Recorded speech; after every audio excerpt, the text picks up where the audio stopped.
14లో మేము టీడీపీ తరఫున గెలిచాం, 19లో వైసీపీ తరఫున ఓడిపోయాం.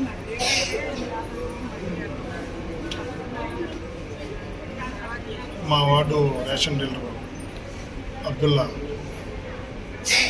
మరి వాడికి ఎందుకు వచ్చిందో కక్ష ఆ రోజు మేము ప్రపోజ్ చేయబట్టే రాజా గారు వాడికి డీలర్షిప్ ఇచ్చాడు.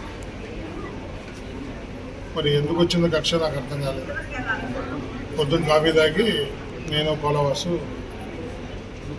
వాడు పోయాడు, వాసు నేను ఇటు పోయాను. వెనక నుంచి వచ్చి అది కత్తి 2 వైపులా ఓపెన్ చేసి ఉంది. మొత్తం 9 సార్లు 10 సార్లు స్వైపింగ్ జరిగింది అన్నారు డాక్టర్ గారు. నాకు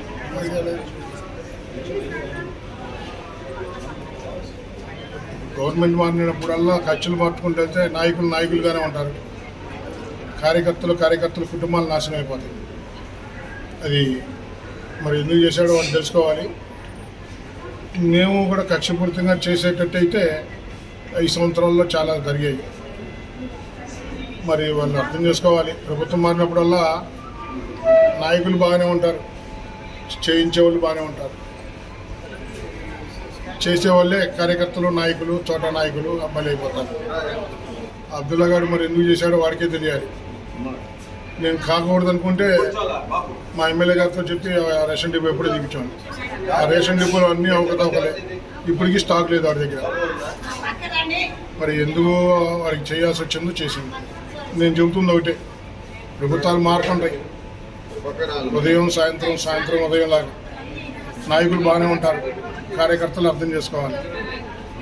నేను ఆల్రెడీ సెటిల్డ్, నేను చచ్చిపోయినా నా పిల్లలు బాగానే ఉన్నారు, సెటిల్ అయిపోయారు. మరి అబ్దుల్లా గారు ఎందుకు చేశాడు? పెళ్లి కావాల్సిన పిల్లలు ఉంది, ఇంకా చదువుకుంటున్న కొడుకులు ఉన్నాడు. వాళ్ళు అర్థం చేసుకోవాలి. మన కుటుంబాలు నాశనం అయిపోతాయి. ఈ మధ్యకాలంలో ఏమన్నా గొడవలు అయినాయి మీకు? మన 3 రోజుల క్రితం వచ్చి పురుస్తాను అది ఇదని అన్నాడు, ఎమ్మడ పడితే పరిగెత్తుకుంటూ వెళ్ళిపోయాడు.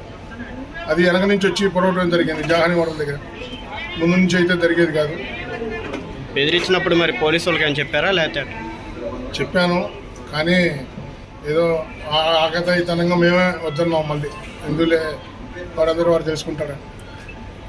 నేను చెప్పేది ఒకటేనండి, ప్రభుత్వాలు వస్తుంటాయి పోతుంటాయి. ఒక వార్డులో ఉండేవాళ్ళం మనం. రేపు నేను ఖర్చు కట్టుకొని నేను తిరగబడితే నా కుటుంబం, నువ్వు తిరగబడితే నీ కుటుంబం. నాయకులు ప్రభుత్వాలు బాగుంటారు, మీరు అర్థం చేసుకోండి. మీ ఇద్దరు కలిసే మాట్లాడుకుంటున్నారా లేకపోతే? లేదు, మాటలు. Okay sir. ఓకే.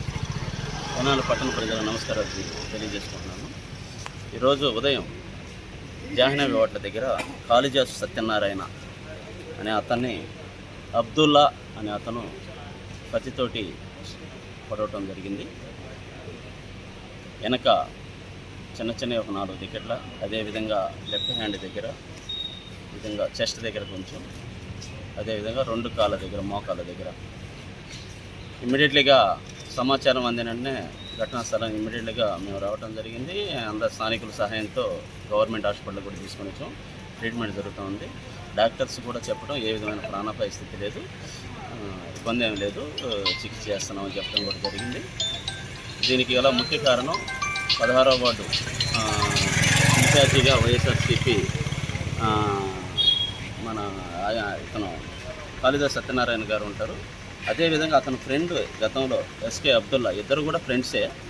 గతంలో వాళ్ళిద్దరూ టీడీపీలో ఉన్నారని తెలుస్తూ ఉంది. దీని పరంగా కాదు, వాస్తవంగా ఇతనికి రేషన్ షాప్ ఉంది, ఎస్కే అబ్దుల్లాకి రేషన్ షాప్ ఉంది. ఈ సత్యనారాయణ గారు తనని బాగా ఇబ్బంది పెట్టాడనని ఒక కక్ష, ఒక పర్సనల్ గ్లడ్జి ఇది పెట్టుకొని ఈరోజు ఉదయం ఆ జాహ్నవి హోటల్ దగ్గర అతన్ని టిఫిన్ చేసి బండి తీస్తూ ఉంటే వెనక నుంచి వచ్చి ఈ సంఘటన జరిగింది, పడవటం జరిగింది. ఇమ్మీడియట్లీగా అతని మీద కేసు రిజిస్టర్ చేస్తే అతను ఎక్కడుండా పట్టుకొని చట్టం ముందు కోర్టు ముందు నిలబడి తగిన శిక్ష పడే విధంగా చేశారు. సార్ దేంతో అటాక్ చేశాడు? కత్తి.